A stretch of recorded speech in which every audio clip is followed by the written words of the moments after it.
Como ya hemos advertido al principio del tema, para que se produzca una revolución industrial tiene que haber también una revolución agrícola. Vamos a ver cómo se transforma la agricultura en este periodo.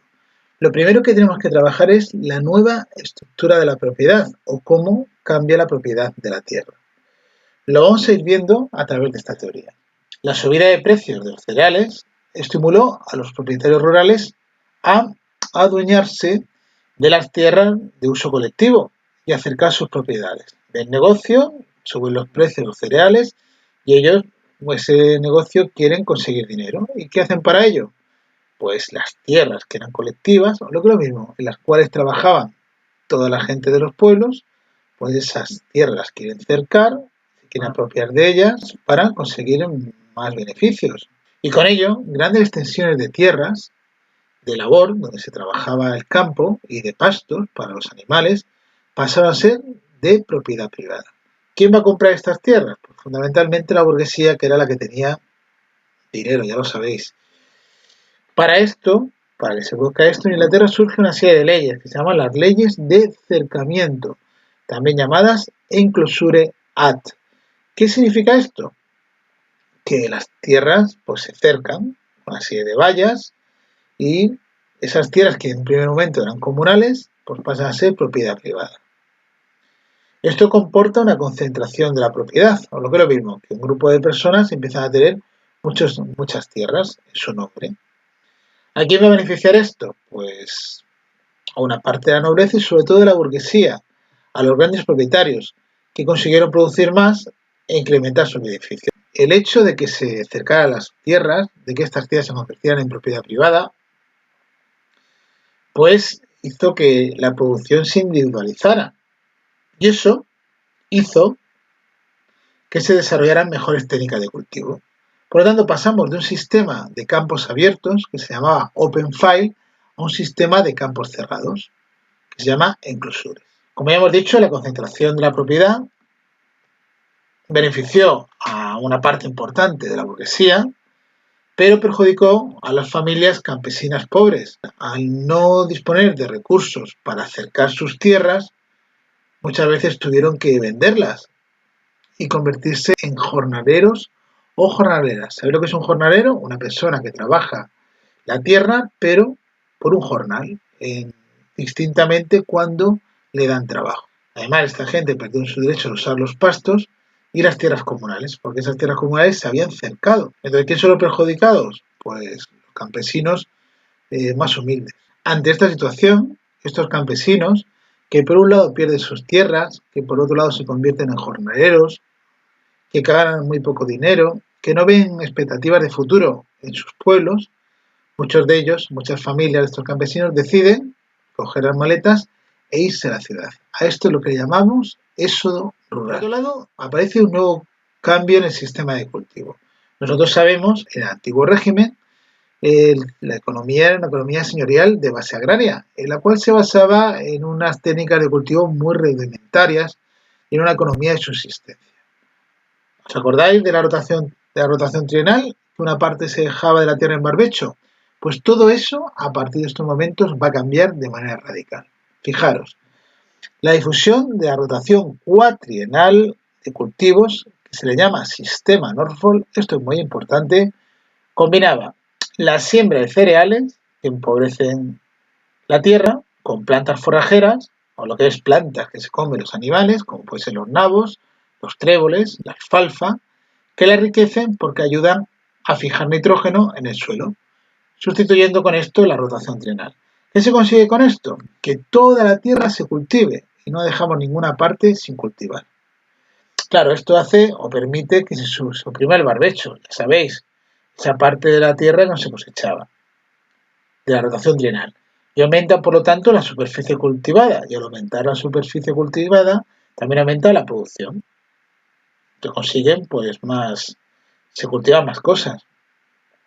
El aumento de la producción de forraje, que es muy importante también, permitió el incremento de la cabaña ganadera. O lo que es lo mismo, que hubiera cada vez más animales, como pueden ser vacas.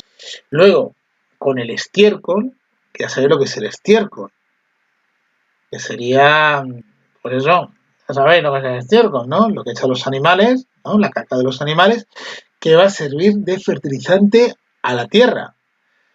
Y por otro lado, el incremento de cabezas de ganado aumentó la disponibilidad de carne y de leche, permitiendo una mejora de la dieta humana.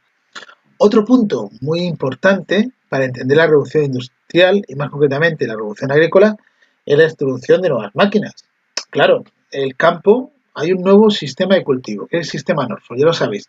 Toda la tierra se va a poner en producción. Pues se van a producir diferentes innovaciones dentro del desarrollo de estos cultivos que se van a crear. Primero, la siembra mecánica, que va a ser muy importante.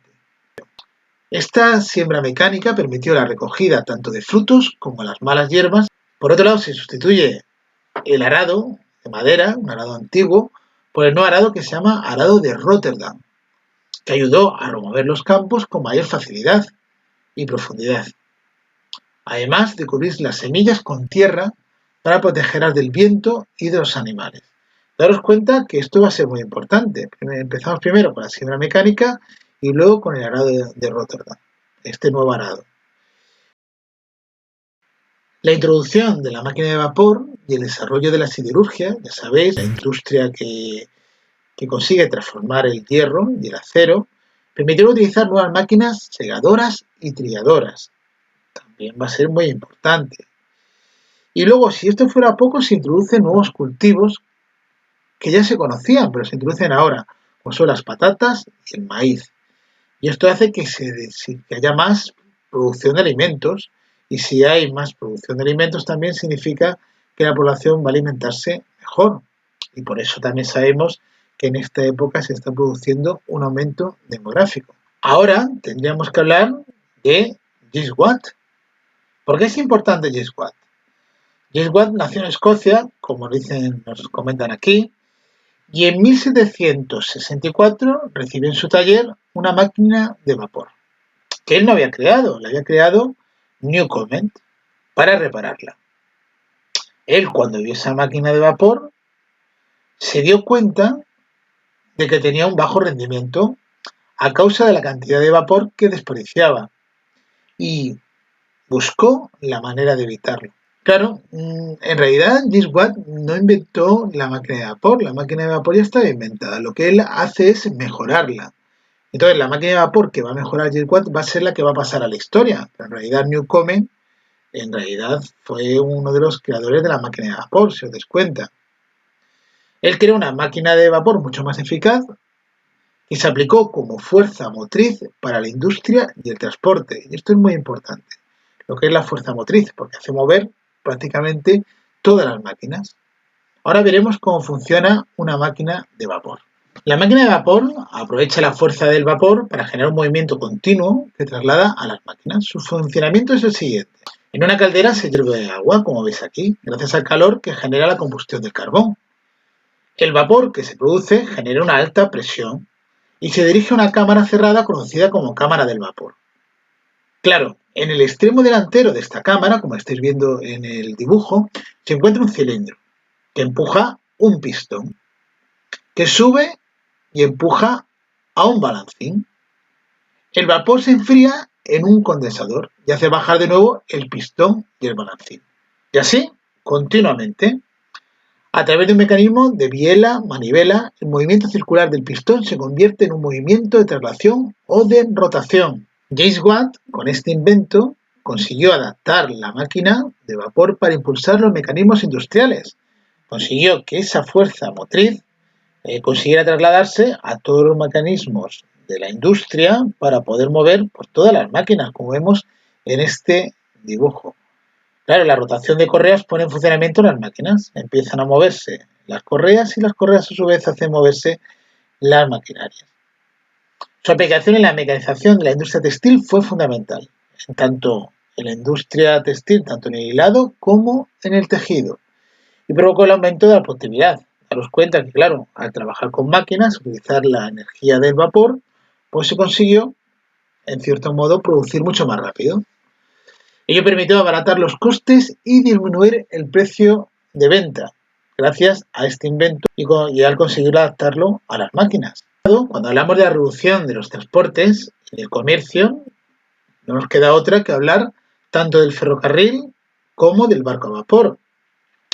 El ferrocarril surgió de la unión de dos mecanismos, y esto es muy importante. Primero, el sistema de arrastrar vagonetas o diligencias de pasajeros, tirados por animales sobre raíles. Esa idea la tenían ya, ¿no? Lo que son los raíles de hierro, que los tenemos aquí. Y por otro lado, la invención de la locomotora por Stephenson, fundamental, en 1829, al utilizar una máquina de vapor para transmitir un movimiento continuo a las ruedas. Estamos siempre, si os des cuenta, utilizando el invento de James Watt. Claro, esto permitió trasladar mayor cantidad de personas y mercancías en menor tiempo y a un coste reducido.